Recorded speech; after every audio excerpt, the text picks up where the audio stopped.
Good morning, 10th class. Today in this video, we are going to solve our worksheet 2. We will start from question number 10. That is, how many number of hydrogens are present in an alkene with 8 carbons? यानी कि आपसे पूछा गया है कि कितने number hydrogen के present होंगे एक एल्कीन के अंदर जिसका जो कार्बन का जो नंबर है वो 8 है। आप सभी जानते हो कार्बन के लिए फॉर्मूला क्या होता है, एल्कीन के लिए फॉर्मूला क्या होता है, CnH2n+2। तो एल्केन के लिए फॉर्मूला होता है CnH2n+2। अगर आपको n दे रखा है यानी कार्बन की n की वैल्यू दे रखी है तो 8, तो हाइड्रोजन की वैल्यू को आप फाइंड आउट कर सकते हो। यहाँ पे 2 पुट करोगे तो 8 2 जा 16 + 2 यानी कि 18। तो आपका आंसर हो जाएगा, यहाँ पे आपका आंसर होगा हाइड्रोजन 18। पार्ट बी पे आते हैं। How many carbon atoms are in an alkane with 24 hydrogen atoms. यानी अब की बार आपको जो हाइड्रोजन का जो नंबर है वो दे रखा है। इसका मतलब आपको अगर हम एन एल्केन की बात करें तो एन एल्केन के लिए फॉर्मूला होता है CnH2n+2। तो आपको क्या दे रखा है, यहाँ पे हाइड्रोजन दे रखा है। हाइड्रोजन मतलब ये वाला नंबर जो 2n+2 वो कितना दे रखा है 24। तो टोटल ये बता रखा है, तो इसका मतलब आप क्या करोगे 2n+2 = 24। ये यहाँ पे जाएगा 2 माइनस हो जाएगा यानी कि कितना हो जाएगा 2n = 22। तो n की वैल्यू फाइंड आउट कर सकते हो बेटा, 22/2 यानी कि 11। तो आपका आंसर हो जाएगा कार्बन कितना हो जाएगा यहाँ पे 11। क्वेश्चन नंबर 11 पे आते हैं। राइट द स्ट्रक्चरल फॉर्मूले of the 2 compounds having molecular formula C4H8। यानी कि एक ऐसा कंपाउंड जिसका मॉलिक्यूलर फॉर्मूला C4H8 है, उसका हमें क्या देना है, स्ट्रक्चरल फॉर्मूला देना है। हमें स्ट्रक्चर बना के दिखानी है और उनके IUPAC नेम हमें बताने हैं। तो अभी करते हैं हम। जैसे आप नेम से भी पता, फॉर्मूले से आपको पता चल रहा है C4H8, तो मॉलिक्यूलर फॉर्मूले से हमें एटलीस्ट इतना तो पता चल गया है कि ये कार्बन डबल है, कार्बन से डबल है हाइड्रोजन। इसका मतलब ये किसके बारे में बात कर रहा है, एल्कीन के बारे में बात कर रहा है। ठीक है, तो एल्कीन का मतलब एक डबल बॉन्ड जरूर आएगा।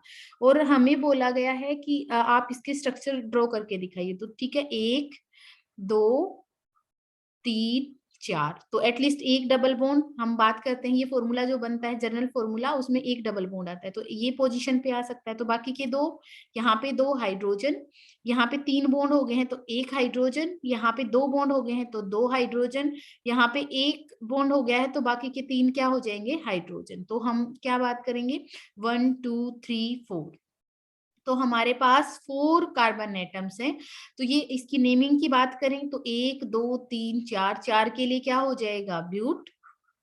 ठीक है, और एन नहीं लगाएंगे, एन लगेगा कौन सी पोजीशन पे है डबल बॉन्ड, फर्स्ट पोजीशन पे, तो क्या लिखोगे ब्यूट 1 इन। ये हमारे पास हो जाएगा। अगर आपको कुछ भी डाउट है तो आप देख सकते हो, हाइड्रोजन्स को गिन के 2 और 1 3, 3 और 2 5, 5 और 3 8, तो 8 हाइड्रोजन हैं। ठीक है, इसका दूसरा फॉर्मूला क्या बन सकता है, 2 कंपाउंड्स बताने हैं ना हमें, तो ऐसा भी तो हो सकता है। तो ये ब्यूट 1 इन है, तो हम ये कोशिश करें कि ये डबल बॉन्ड यहाँ ना होके यहाँ पे हो। तो हम मान लीजिए ये सोचें कि कार्बन कार्बन कार्बन कार्बन, तो डबल बॉन्ड यहाँ पे है, तो ऑब्वियस सी बात है ये भी तो एक कंपाउंड बन सकता है। तो यहाँ पे 3 हाइड्रोजन, इसने 3 बॉन्ड बना लिए हैं तो यहाँ पे 1 हाइड्रोजन, यहाँ पे 3 बॉन्ड बन गए हैं तो 1 हाइड्रोजन, और यहाँ पे 1 बॉन्ड है तो बाकी के 3 क्या हो जाएंगे हाइड्रोजन हो जाएंगे। तो हमारे पास ये हो गया। तो अब इसका नेम करेंगे तो 4 कार्बन के लिए ब्यूट कौन सी पोजीशन पे, फर्स्ट सेकंड पोजीशन पे डबल बॉन्ड है, तो नाम हो जाएगा ब्यूट 2 इन। तो ये हो गया हमारा क्वेश्चन नंबर 11। अब आते हैं हम क्वेश्चन नंबर 12 के ऊपर।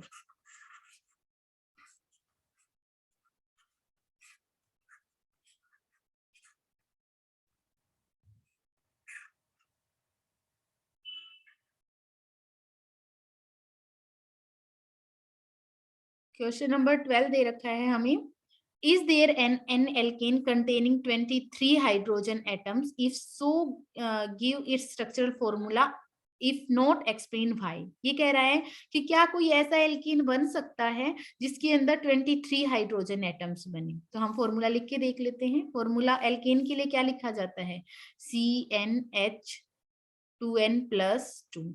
तो जब भी आप यहाँ पे करके देखोगे, कोई भी नंबर रखोगे, जैसे मान लीजिए 1 रखा, तो यहाँ पे कितना आ जाएगा, अगर आपने यहाँ पे 1 रखा तो ओवरऑल हाइड्रोजन 4 आ जाएंगे। 2 रखोगे यहाँ पे तो यहाँ पे कितना आ जाएगा, यहाँ पे 6 आ जाएगा। तो आप देखोगे कभी भी 23 नहीं आ सकता, यानी कि इवन ओड नंबर नहीं आ सकता हाइड्रोजन एटम्स का। तो आप क्या लिखोगे कि फॉर्मूले से हम कभी भी कोई भी ऐसा कंपाउंड नहीं बनेगा जिसमें ओड नंबर हाइड्रोजन एटम्स के बन रहे हैं। तो यहाँ पे आप देखते हो +2 ऐड होने के बाद, क्योंकि ये 2 उसे पहले से ही मल्टीप्लाई हो गया है, तो ऑब्वियस सी बात है यहाँ पे जो हाइड्रोजन के नंबर आएंगे वो इवन आएंगे।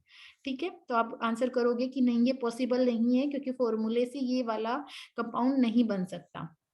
नेक्स्ट है, गिव द स्ट्रक्चरल फॉर्मूले and IUPAC names of second member of alkene. Alkene का सेकेंड मेंबर, यानी कि एल्कीन का फर्स्ट मेंबर होता है, 2 कार्बन वाला एल्कीन फर्स्ट होता है, जिसको हम क्या बोलते हैं, ये फर्स्ट मेंबर होता है, जिसको हम इथीन बोलते हैं, है ना। अब सेकेंड मेंबर कौन सा हो जाएगा, अब यानी कि 3 कार्बन वाला, ये 2 कार्बन वाला फर्स्ट मेंबर था, तो 3 कार्बन वाला सेकेंड हो जाएगा। तो आप सिंपली यहाँ पे लिख दीजिए 1 2 3। ठीक है, तो ये क्या हो गया है, नाम बताइए इसका, आईयूपीएससी नेम पूछा गया है। तो 3 कार्बन के लिए आप क्या लिखोगे, 3 हाइड्रोजन, यहाँ पे 1 हाइड्रोजन, पहले तो ये लिख लो। 3 कार्बन के लिए क्या हो जाएगा, प्रोप, और फर्स्ट पोजीशन पे है तो प्रोप 1 इन इसका नाम हो जाएगा। नेक्स्ट पे आ जाते हैं, an alkyne containing 4 carbon atoms. एक ऐसा एल्काइन बनाना है जिसमें 4 कार्बन एटम है। तो 1 2 3, एल्काइन तो ये वाला होता है ना, तो 2 3, 1 2 3 4 कार्बन वाला, तो 4 कार्बन वाले 4 कार्बन हो गए हैं। फर्स्ट पोजीशन पे मैंने 3 बॉन्ड बना दिए हैं। तो देखो अब हाइड्रोजन पूरे करो, यहाँ पे 1 हाइड्रोजन, यहाँ पे चारों के चारों बॉन्ड बने हुए हैं, तो कोई जरूरत नहीं, यहाँ पे 2 हाइड्रोजन और लास्ट वाले पे 3 हाइड्रोजन। तो क्या हो जाएगा, 3 4 वाला है तो क्या हो जाएगा बेटा, ब्यूट, 4 के लिए ब्यूट होता है, फर्स्ट पोजीशन पे है तो 1 आइन, या फिर क्या लिखते हैं हम, butyne simply. Alkane having molecular formula 42। आपको एक ऐसा एल्कीन बनाना है जिसका मोलिकुलर फॉर्मूला कितना होगा, 42। बहुत सिंपल है, कैसे करोगे, सबसे पहले तो आप फर्स्ट मेंबर को देख लो। फर्स्ट मेंबर एल्केन का कौन सा होता है, ध्यान से देखना है आपको। फर्स्ट मेंबर एल्केन का होता है CH4, जैसे होमोलोगस सीरीज हमने सिखाई थी CH4। इसका मास देखो पहले तो कितना है, तो CH4 में कितना मास हो गया, कार्बन कितने हैं यहाँ पे, कार्बन है 12, कार्बन का मास है 12 और 4 हाइड्रोजन, तो 12 और 4 आप उसके अंदर ऐड करते हो तो कितना हो जाएगा, 16। ठीक है, तो ये 16 हो गया। नेक्स्ट मेंबर का मास कितना हो जाएगा, हमें पता है कि नेक्स्ट वाले में एक कार्बन और 2 हाइड्रोजन बढ़ते हैं, तो दूसरा क्या हो जाएगा, C2H6, है ना, एक कार्बन बढ़ जाएगा और 2 हाइड्रोजन। और हमें पता है 14 यूनिट मास बढ़ता है, तो 14 यूनिट अगर यहाँ पे आप ऐसे बोल सकते हो कि यूनिट मास को इंक्रीज करोगे तो कितना हो जाएगा, आप सोचिए, यहाँ पे 14 को ऐड किया, 16 + 14, आप ऐसे कर सकते हो ना, तो कितना हो जाएगा यहाँ पे 13। ठीक है, 16 में आप 40 ऐड करवा दो, कितना हो जाएगा, 30। ठीक है, अ, अब हमारे पास नेक्स्ट आ जाता है हमारा C3 और H8, ये वाला हो सकता है एल्केन हैविंग मोलिकुलर फॉर्मूला। अब इसके अंदर फिर से हमें क्या किया है, 14 को ऐड करवाना है। ठीक है, तो इसका मास कितना हो जाएगा हमारे पास, 444। ठीक है, तो हमारे पास क्या आ जाएगा, यहाँ पे 4 वाला आ जाएगा, यानी 42 तो मास हमारे पास आ ही नहीं रहा है। तो कैसे कैलकुलेट, देख भी सकते हो कितना आ जाएगा, 12 और 3 से मल्टीप्लाई किया 36 +8 कितना आ जाएगा, यानी कि 44। तो इसका मतलब ये 44 वाला होना चाहिए था यहाँ पे, जो आपको क्वेश्चन के अंदर दे रखा है, यहाँ पे 42 ना होके 44 होना चाहिए था। ठीक है, नेक्स्ट पे आ जाते हैं, ये क्वेश्चन के अंदर गलती है, आप इस चीज को ठीक कर लेना। First member of alkyne series, alkyne series का फर्स्ट मेंबर कौन हो जाएगा बेटा? 3 बॉन्ड वाला फर्स्ट मेंबर, ये वाला, ठीक है। इसको एसिटाइलिन कॉमन नेम से बोलते हैं, और वैसे क्या हो जाएगा? इथाइन, इथाइन, ठीक है। तो ये हो जाएगा, यूपीएससी नेम पूछता है तो आप बताओगे इथाइन, ठीक है। तो ये वाला हो गया हमारा। अब आ जाते हैं क्वेश्चन नंबर 14 के ऊपर। क्वेश्चन नंबर 14 दिया है, give the structural formula of the first cyclic alkane, यानी कि साइक्लिक एल्केन कोई फर्स्ट साइक्लिक, देखो साइकिल कब बन सकते हैं? एटलीस्ट 3 कार्बन ऐसे जुड़े हुए हों, उससे पहले 2 कार्बन से तो साइकिल बन ही नहीं सकती, तो 3 कार्बन वाला। अब हर जगह सिंगल बॉन्ड होना चाहिए क्योंकि एल्केन की बात कर रहा है। अब इस पे कितने हाइड्रोजन हो जाएंगे? 2, इस पे भी 2 और इस पे भी 2, ठीक है। तो ये हो जाएगा। अब इसका नाम पूछे तो आप क्या लिखोगे? साइक्लो, 3 के लिए क्या हो गया? प्रो, और सिंगल बॉन्ड है तो साइक्लोप्रोपेन, ठीक है।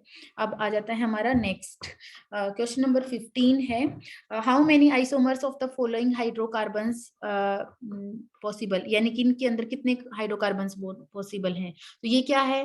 डबल करके 2 जोड़ा गया है, तो एल्केन है ये, ठीक है। तो यानी कि CH3 सिंगल बॉन्ड CH3, इसकी बात कर रहा है। तो ये एल्केन के कोई आइसोमर नहीं बनेगा, एक ही तरीका है अरेंज करने का, तो सिंपल है, कोई आइसोमर नहीं बनेगा इसके अंदर। कार्बन 5 को डबल करके 2 जोड़ा गया है, यानी कि पेंटेन की बात कर रहा है ये, ठीक है। तो कार्बन 5 कार्बन है, तो 1 2 3 4 5, एक तो ऐसे हो सकता है, दूसरा ऐसे हो सकता है बेटा कि ये वाला कार्बन यहाँ पे आ जाए। हर जगह हाइड्रोजन आपको अरेंज कर लेने हैं, ठीक है। तो 4 तो ऐसे और एक ऐसे, दूसरी पॉसिबिलिटी ये है। और तीसरी पॉसिबिलिटी क्या हो सकती है? 3 एक साइड में और मिडल वाले के ऊपर और एक नीचे। सिर्फ ये 3 तरीके बचते हैं इसको अरेंज करने के, इस तरीके से। तो 3 method, first second and third, ये 3 मेथड है, ठीक है। तो इसके 3 आइसोमर हो जाएंगे। नेक्स्ट आ जाता है हमारे पास 4 कार्बन, और ये भी एल्केन की ही बात कर रहा है, डबल करके 2 जोड़ा गया है, 4 को डबल किया 8 और 2 जोड़ दिया, तो ये एल्केन की बात, 4 कार्बन वाला। तो ये पहले भी हम कर चुके हैं, ब्यूटेन की बात कर रहा है। तो 1 2 3 4 वाले को ऐसे अरेंज कर दो, या फिर 3 एक में और एक यहाँ पे, बस ये 2 तरीके हो सकते हैं, बाकी वही बनेंगे। तो ये 2 तरीके हैं, तो इसके 2 आइसोमर पॉसिबल हैं। तो इसका 2, सेकेंड वाले का 3, और लास्ट वाले में C3H8, तो डबल करके 2, 3 जोड़ा, 3 कार्बन वाला है। तो 3 कार्बन वाले का भी कोई आइसोमर नहीं बन सकता बेटा। 3 कार्बन अगर एल्केन साइक्लोन ही बोला गया है तो हम कैसे बना सकते हैं? 1 2 3, बस, ठीक है। तो एक ही तरीका है, और कैसे लगाओगे इसको? और कोई तरीका थोड़ी ना है अरेंज करने का। तो इसका भी कोई आइसोमर पॉसिबल नहीं है। अब नेक्स्ट पे आ जाते हैं 16 पे, हाइड्रोकार्बन्स हैज 3 कार्बन एटम्स, ठीक है। और write down the molecular formula if it an alkane, अच्छा 3 कार्बन वाला एल्केन बनाना है, 3 कार्बन वाला एल्कीन बनाना है, 3 कार्बन वाला एल्काइन बनाना है, और उसका नाम लिखना बेटा, क्या हो गया? तो 3 कार्बन वाला एल्केन, 3 कार्बन और बाकी की बॉन्डिंग कर दो। एल्केन मतलब सिंगल बॉन्ड, यहाँ पे 3 हाइड्रोजन, यहाँ पे 2 हाइड्रोजन, यहाँ पे 3 हाइड्रोजन, ठीक है। 3 कार्बन वाला एल्कीन यानी कि 2 कार्बन के बीच में डबल बॉन्ड, बाकी एक सिंगल बॉन्ड। तो यहाँ पे 2 हाइड्रोजन, 2 बॉन्ड और एक 3, ये 3 है, तो एक हाइड्रोजन, लास्ट वाले पे 3 हाइड्रोजन आ जाएंगे, ठीक है। तो बना लेना ये वाला। नेक्स्ट आता है, give the molecular formula of ethyl radical और प्रोपाइन, यानी इथाइल रेडिकल किसको बोलते हैं? मैंने आपको बताया था इथेन जो बनाओ, पहले इथेन को बना लो, बना लिया। इथेन को खोल के कैसे लिख सकते हैं? कार्बन कार्बन के बीच में सिंगल बॉन्ड और हाइड्रोजन हाइड्रोजन हाइड्रोजन।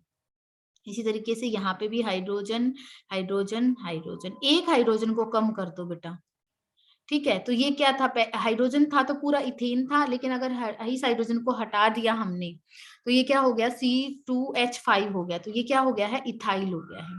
अब आपको बनाना है प्रोपाइन। प्रोपाइन सिंपली बना सकते हो आप, कोई बड़ी बात नहीं है। प्रोपाइन मतलब 3 कार्बन और आयन ट्रिपल बॉन्ड, ठीक है, तो कैसे बनाओगे? 3 कार्बन लगाए आपने, 1, 2, 3 कार्बन और कहीं पे भी ट्रिपल बॉन्ड, तो 3 बॉन्ड हो गए।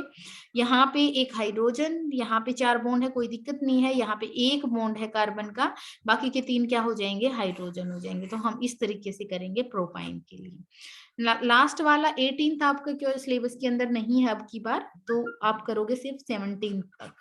अगर किसी को कुछ भी डाउट रहता है तो आप कॉल करके भी पूछ सकते हो, बाकी आप यहाँ तक करेंगे। ओके।